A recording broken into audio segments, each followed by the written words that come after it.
I had overdosed on heroin. The paramedics, the ambulance had to respond to it.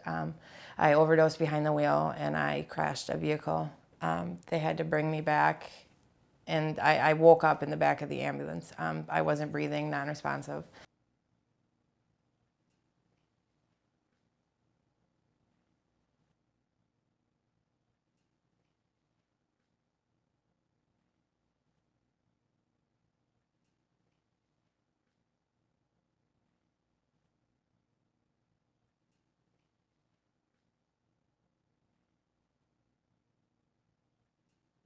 When I was 18, I started smoking crack and was addicted to crack.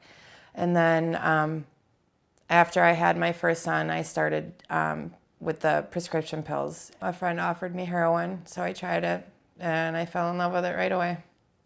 The first time I realized Amanda had addiction issues, it wasn't with heroin. I discovered that the person that she was with had been a known crack user and dealer, and so I put two and two together and realized she was using crack. And so in those early years, it was just devastating. It was probably the worst thing I've ever found out about my kids was when I realized that she was using crack. And she ended up becoming homeless not too long after that, staying in hotels.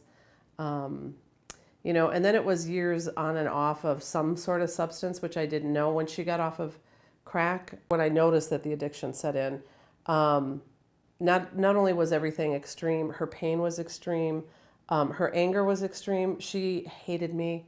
We clashed more than ever, and in those days I got blamed for everything.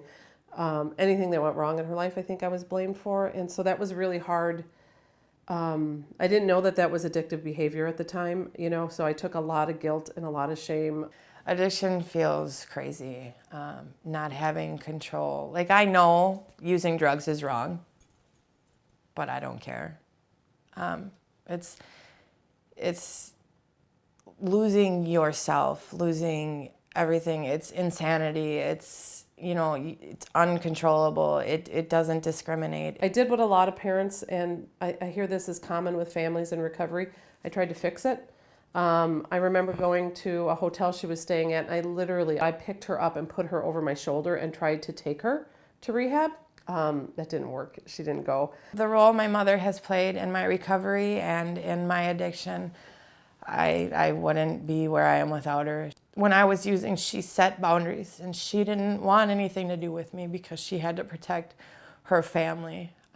I used anybody as much as I could. I stole from people. I lied nonstop. I put my children in unsafe situations, and my mother put up those boundaries and said, I'm not having this.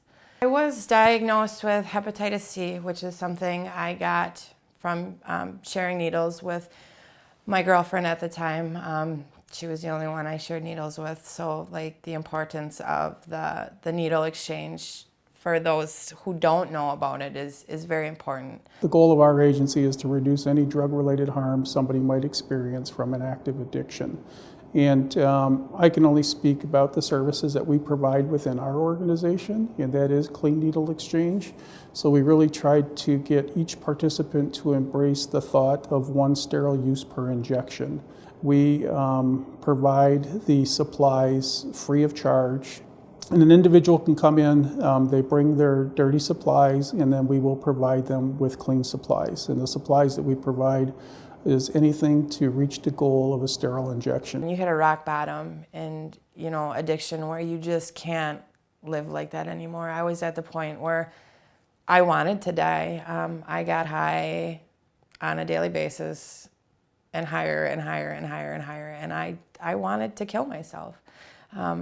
When I came back from my overdose, I was like, oh my God, I can't even kill myself, right? The ultimate goal is to hopefully get folks into treatment and get off of the opiates altogether. And in the meantime, while they're going through this crisis in their life, keep them alive.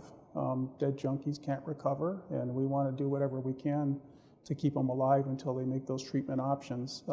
I'm in recovery from a heroin addiction, cleaned up in the 80s, so I got over 30 years sobriety. I think many of my family members and loved ones thought I was a lost cause back then, and You know, I know hundreds of people like me that have been successful, and then once they are successful, they're contributing members of society. You know, it's really a win-win situation once they do clean up. When I went to jail in July of 2013, I was charged with manufacture and delivery of heroin. It was a nightmare. I was withdrawing, and I had been on heroin for a couple years prior to me going to jail. So the withdrawals, I thought I was going to die. I lost custody of my 2 children. I lost everything I had. I lost myself, losing my kids. I was incarcerated. It was in August of 13. I couldn't keep living that way anymore.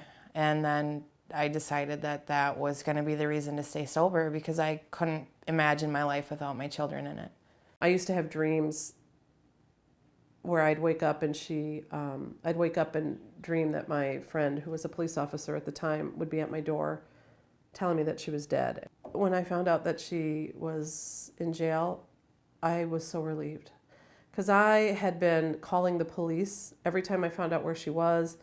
She probably didn't know this at the time, although she does now, but I was calling the police saying, you know, she's over here, I think she's selling here, because I wanted her to get arrested. Because even though I believe in treatment over prison, I knew that for Amanda, the only intervention that was gonna possibly save her life would be a police intervention and having her get arrested. After all that, I found recovery. I met my sponsor, who does meetings. I work a 12-step program. And I learned about what recovery was. I didn't know anything about it. Prior to that, I just thought people, you know, stopped using, and that was good enough. We didn't trust her when she got out of jail. I hid the checkbook. I was so afraid of those old using behaviors. And slowly, through really hard work on our relationship, we regained trust. And I would trust Amanda with my life. And I trust Amanda to do the work that she needs to be doing, which is working on herself and being a good mom. I moved in with my father after I was released from jail. My mother helped me with going to meetings, getting to know people in recovery. The winners stick with winners, and I surrounded myself with healthy people in recovery. I asked questions when I didn't know, and I started working at Step Industries, which is a huge foundation of my recovery, because it's a recovery-based place. I heard about STEP when I was in treatment for my own addiction. And when I heard about it, I remember thinking, wow, there's a place for just recovering people to come. Our goal is to provide hope for people as they step back into life after dealing with their addiction in a safe, supportive work environment. It's been an interesting road with Amanda. She didn't start out being the stellar employee that she is today. She struggled, but she hung in there, and we saw potential with her.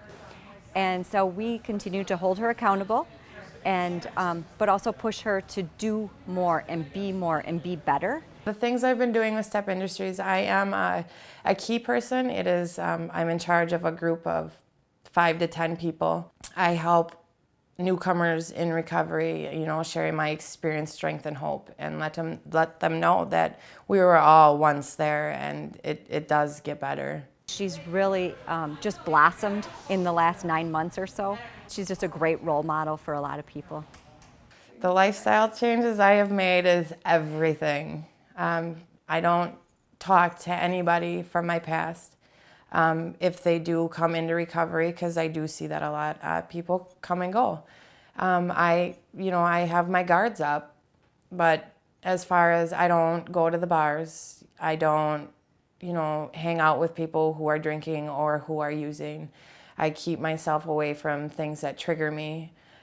If I am triggered by something, I have a sponsor who I talk to on a regular basis. I hold up my daughter as an example of why it's important to not lose hope and not lose faith in somebody who's deep in addiction. The change that I've seen in Amanda in recovery is something I never imagined could happen.